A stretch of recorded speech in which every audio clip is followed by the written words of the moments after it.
येवला कृषी उत्पन्न बाजार समितीमध्ये कांद्याचे सरासरी बाजारभाव 900 ते 1000 रुपयांपर्यंत कोसळलेले आहेत। भावातील घसरणीमुळे कांदा उत्पादक शेतकऱ्यांच्या चिंतेमध्ये वाढ झाली आहे। कांद्याला 3000 रुपये हमीभाव देण्याची कांदा उत्पादक शेतकऱ्यांची मागणी आहे।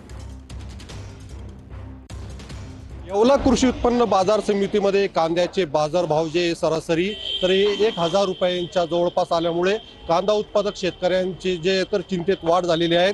आता आपण पाहू शकतात का येवला बाजार समितीमध्ये या ठिकाणी मी आहे आणि या ठिकाणी जर बघितलं तर साधारण 300 वाहनामधून या ठिकाणी शेतकऱ्यांनी आपला कांदा जो आहे तर तो या ठिकाणी विक्रीसाठी आणलेला आहे आणि या ठिकाणी आता लिलाव सुरू आहेत। कांद्याला जर बघितलं तर जास्तीत जास्त 1250 रुपये तर सरासरी 1000 रुपये तर कमीत कमी 300 रुपये इतका बाजारभाव या ठिकाणी मिळत आहेत। त्याच्यामुळे कांदा उत्पादक शेतकऱ्यांचे जे उत्पादन खर्च सुद्धा निघणं मुश्किल झालेलं आहे। त्याच्यामुळे आता कांदा उत्पादक शेतकरी जो आहे तर तो कुठेतरी कांद्याला 3000 रुपये हमी भाव द्या किंवा 1000 रुपये अनुदान द्या अशी मागणी जी तर ती कांदा उत्पादक शेतकऱ्यांकडून आता जोरदार केली जात आहे। उमेश पारिक, TV9 मराठी, येवला, नाशिक।